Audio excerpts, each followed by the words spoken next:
بسم اللہ الرحمن الرحیم۔ ریاض بطول کا پہلا پھول۔ ہجرت کا تیسرا سال اور رمضان المبارک کی 15 تاریخ ہے۔ امام الانبیاء صلی اللہ علیہ وسلم مسجد نبوی شریف کے صحن میں تشریف فرما ہیں۔ جبریل امین نے حاضر ہو کر سلام عرض کیا اور جنت کے ریشمی کپڑے کا ٹکڑا جس پر ایک نام لکھا ہوا تھا آپ کی خدمت میں پیش کر دیا۔ الحسن ابن ابی علی بن ابی طالب سبط رسول اللہ صلی اللہ علیہ وآلہ وسلم ولد فی نصف شہر رمضان سنۃ ثلاثہ من الہجرۃ الاصابہ ولدتہ فاطمہ بنت رسول اللہ صلی اللہ علیہ وآلہ وسلم فی نصف شہر رمضان سنۃ ثلاثہ من الہجرۃ حجا وسعہ۔ جبریل علیہ السلام نام بیرابہ ہدیہ پیش رسول اللہ صلی اللہ علیہ وسلم دربر قطع اجحریر بحثت و نموسنہ۔ سرکار دو عالم نے پوچھا جبریل یہ کس کا نام ہے؟ عرض کیا سیدہ فاطمہ الزہرا کی گود میں آنے والے شہزادے کا۔ یا رسول اللہ آپ کو مبارک ہو۔ حضرت جبریل علیہ السلام واپس چلے گئے تو آپ کو بیٹی کے گھر سے جناب حسن علیہ السلام کی ولادت کا پیغام آ گیا۔ سرکار دو عالم صلی اللہ علیہ وسلم نے یہ بشارت سنی تو آپ کے رخ اقدس پر مسرت کی لہر دوڑ گئی۔ آپ انتہائی خوشی کے عالم میں اپنی صاحبزادی کے گھر میں تشریف لائے۔ اس وقت جناب حسن مجتبیٰ علیہ السلام والدہ مقدسہ کی آغوش میں تشریف لا چکے تھے۔ شہزادی مصطفیٰ کی گود میں شہزادہ حیدر کرار یوں جلوہ افروز تھا جیسے آفتاب نے چاند کو آغوش میں لے رکھا تھا۔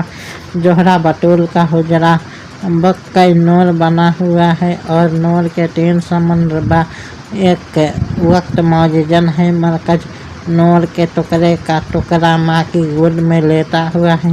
امام الانبیاء صلی اللہ علیہ وسلم نے بیٹی کو مبارکباد دے کر شہزادہ بطول کو گود میں اٹھا لیا۔ ان علی قال الحسن اصبح رسول اللہ صلی اللہ علیہ وآلہ وسلم بین الصدر الاس۔ امام حسن جا برداشتہ درآں خرقہ پیچیدم و برکنار حضرت نہادم پس سیدہ نور کی گود میں آ گیا۔ نور کی گود میں آ گیا۔ ستارہ چاند کی گود میں آ گیا۔ ستارہ چاند کی گود میں آ گیا۔ حسن مجتبیٰ مصطفیٰ کی گود میں آ گیا۔ حسن مجتبیٰ مصطفیٰ کی گود میں آ گیا۔ آفتاب نے مہتاب کو جھولی میں لے لیا۔ آفتاب نے مہتاب کو جھولی میں لے لیا۔ سرکار دو عالم صلی اللہ علیہ وسلم نواسہ کے چہرہ کو دیکھتے جا رہے ہیں بلکہ بالکل آپ کا اپنا ہی نقشہ تھا۔ وہی روشن جبی والضحیٰ، وہی والشمس عارج، وہی ماجاگ کے دوروں والی نرگسیں آنکھیں، وہی واللیل کی سیاہی میں لپٹی ہوئی عنبر بار زلفیں، وہی کوثین ابرو کی، وہی گل قدس کی پنکھڑیوں جیسے پیارے پیارے گلابی ہونٹ، وہی آفتاب کی طرح رخشندہ چہرہ تاجدار انبیاء کی والدہ مکرمہ معظمہ و محترمہ طیبہ طاہرہ سیدہ راضیہ مرضیہ عفیفہ منیفہ مقدسہ مطہرہ سیدہ صدیقہ حضرت آمنہ سلام اللہ تعالی علیہا۔ جناب سیدنا حسن مجتبیٰ علیہ السلام کو اس وقت دیکھ لیتے تو آپ کو امام الانبیاء کی ولادت مبارکہ یاد آ جاتی۔ کیوں نہ ہو ایک ہی تو نور تھا۔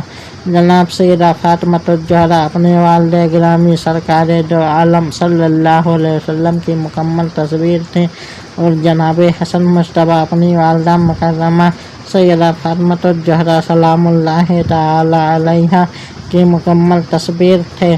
آپ اپنی بیٹی کے بیٹے کو سینے سے لگائے، ایک کان میں اذان اور دوسرے کان میں اقامت فرمائی اور اپنی زبان مبارک شہزادہ بطول کے منہ میں دے دی۔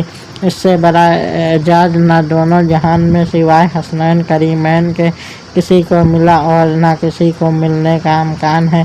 پھر آپ نے خدا تعالیٰ کے حکم کے مطابق شہزادہ بطول کا نام حسن رکھ دیا۔